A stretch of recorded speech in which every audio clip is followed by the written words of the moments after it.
बहुत समय पहले की बात है। एक राजा था। उसका राज बहुत ही अच्छा चल रहा था। लेकिन कहते हैं ना कि समय हमेशा एक जैसा नहीं रहता। ऐसा ही उस राजा के साथ हुआ। राजा कई मुश्किलों से घिर गया और उन मुश्किलों से बाहर नहीं निकल पा रहा था। उसने कई युक्तियां अपनाई लेकिन असफल रहा। एक दिन उसकी मुलाकात एक पुजारी से हुई। राजा ने पुजारी को अपनी मुश्किलें बताई। पुजारी ने राजा की बातों को ध्यान से सुना। फिर उसने एक उपाय बताया। पुजारी ने कहा, आपको पशु बलि देनी पड़ेगी, तभी आपकी मुश्किलों का समाधान होगा। पहले तो राजा काफ़ी सोच विचार में पड़ गया, लेकिन उसे जब कोई भी रास्ता न दिखा तो उसने पुजारी की बात मान ली।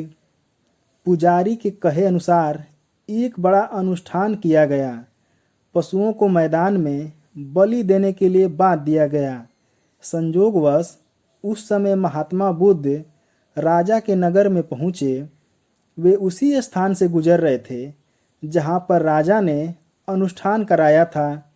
महात्मा बुद्ध ने जब देखा कि निर्दोष पशुओं की बलि दी जाने वाली है, तो वे राजा के पास गए और बोले, राजन, आप इन निर्दोष पशुओं को क्यों मारने जा रहे हैं? राजा बोले, महात्मा जी, मैं इन्हें मारने नहीं जा रहा, लेकिन राज्य के कल्याण के लिए इनकी बलि देने जा रहा हूँ, जिससे सारे राज्य का कल्याण होगा। महात्मा बुद्ध बोले, क्या किसी निर्दोष जीव की बलि देने से किसी का भी भला हो सकता है? थोड़ा सा रुककर महात्मा बुद्ध ने जमीन से एक तिनका उठाया और राजा को देते हुए बोले, इसे तोड़कर दिखाएं। राजा ने तिनके के 2 टुकड़े कर दिए। बुद्ध बोले, अब इसे पुनः जोड़ दें। राजा बोले, महात्मा जी, यह आप कैसी बातें कर रहे हैं? इसे तो अब कोई भी नहीं जोड़ सकता।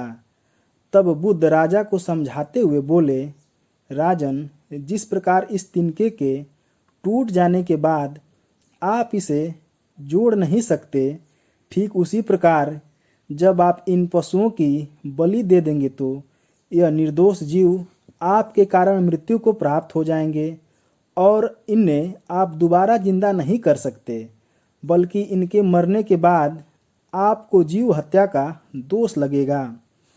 आपकी मुश्किलें कम होने के बजाय और भी अधिक बढ़ जाएंगी, क्योंकि किसी भी निर्दोष जीव को मारकर कोई भी व्यक्ति खुशी नहीं प्राप्त कर सकता।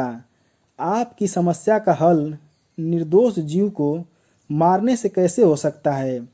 आप राजा हैं, आपको सोच विचार कर निर्णय लेना चाहिए। अगर आप सच में अपनी मुश्किलों का हल चाहते हैं तो दिमाग से काम लीजिए। मुश्किलें तो आती जाती रहती हैं, यही ज़िंदगी का सच है। किसी निर्दोष जीव को मारने से समस्याएं नहीं समाप्त होंगी, बल्कि उसका हल आपको बुद्धि से ही निकालना होगा। बुद्ध की बात सुनकर राजा बुद्ध के चरणों में गिर गया और अपनी भूल की क्षमा मांगने लगा। राजा ने ऐलान कर दिया कि अब उसके राज्य के किसी भी निर्दोष जीव की हत्या नहीं होगी। दोस्तों, आपको यह कहानी कैसी लगी कमेंट करके बताइएगा, और अगर आपने मेरे चैनल को सब्सक्राइब नहीं किया है तो सब्सक्राइब कर दीजिएगा। धन्यवाद। नमो बुद्धाय।